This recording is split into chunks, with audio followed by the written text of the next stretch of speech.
il faut que ça m'amuse moi, il faut que la situation de départ ou le pitch de départ, il faut que je me dise putain, super ça. Enfin, si je me dis pas ça, alors j'y vais même pas. J'ai entendu Houellebecq, je sais plus quand, qui disait qu'un bon roman c'est un bon personnage. C'est pas faux.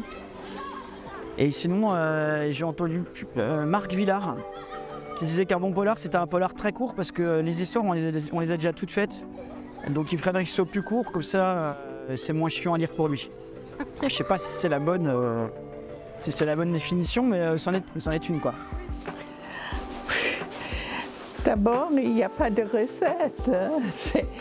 Je ne saurais pas répondre.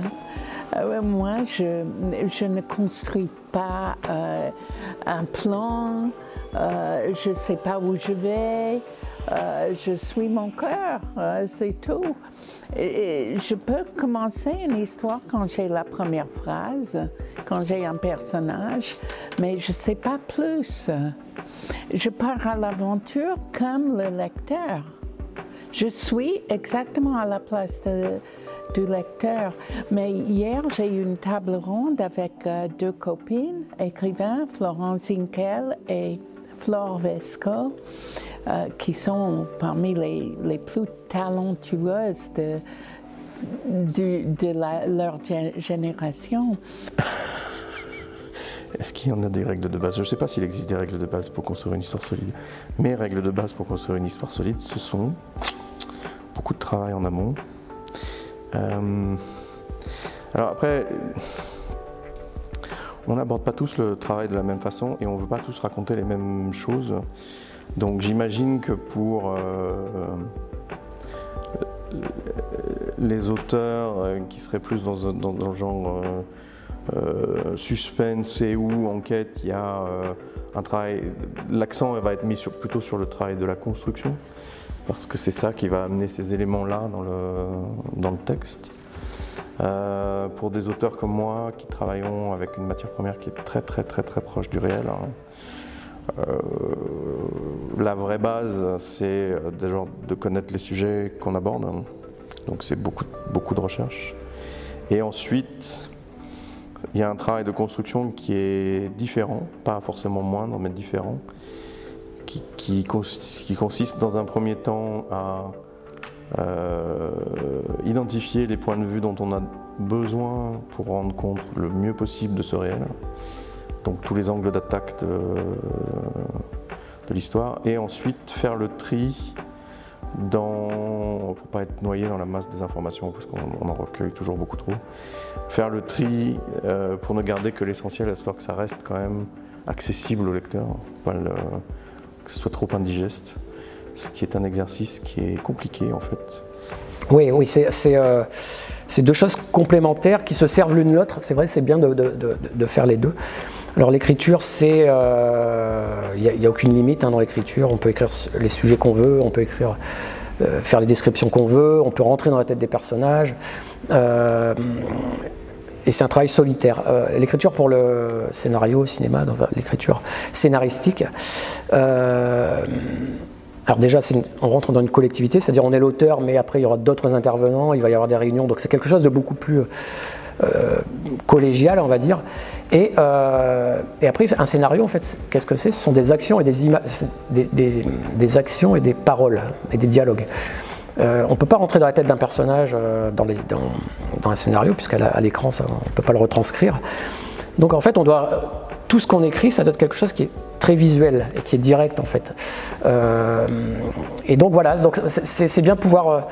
Et puis après, il y a évidemment les notions de budget, c'est-à-dire que quand on écrit un scénario, on ne peut pas faire ce qu'on veut parce que derrière il y a de l'argent, alors que dans un livre, on peut écrire les scènes qu'on veut, le livre coûtera le même prix.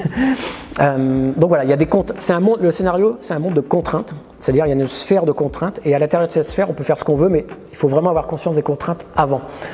Et donc voilà, c'est un peu les différences, mais c'est deux bons moyens de progresser. Enfin, je dirais que les deux se servent l'un l'autre en fait. Et Flore dit qu'elle est une monomaniaque et elle construit tout. Elle a toute une architecture de son livre avant de commencer le premier mot. C'est pas mon genre. Je suis très anarchique, très peu théoricienne de ce que je fais et aucune idée quelles sont les règles. Je ne suis pas des règles. J'ai beaucoup lu. Je sais ce que j'aime et j'essaie de faire comme j'aime. Je peux vous dire que le dernier livre que j'ai écrit, qui va sortir ces temps-ci, qui s'appelle Galère, j'étais complètement exaltée pendant toute l'écriture de ce livre. J'avais l'impression qu'il y avait de champagne dans le stylo et pas de l'encre. Et peut-être je me trompe, mais je pense que c'est le meilleur livre que j'ai écrit. Je suis partie avec si peu.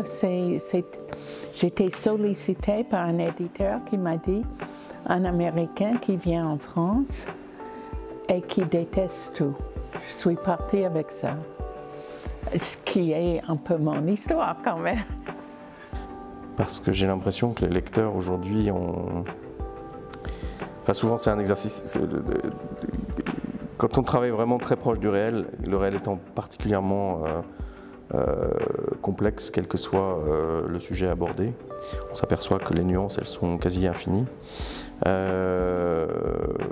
est quand même, je vous dis, obligé d'amener beaucoup de matière, et ça donne des lectures qui sont forcément beaucoup plus attentives, qui réclament plus de concentration.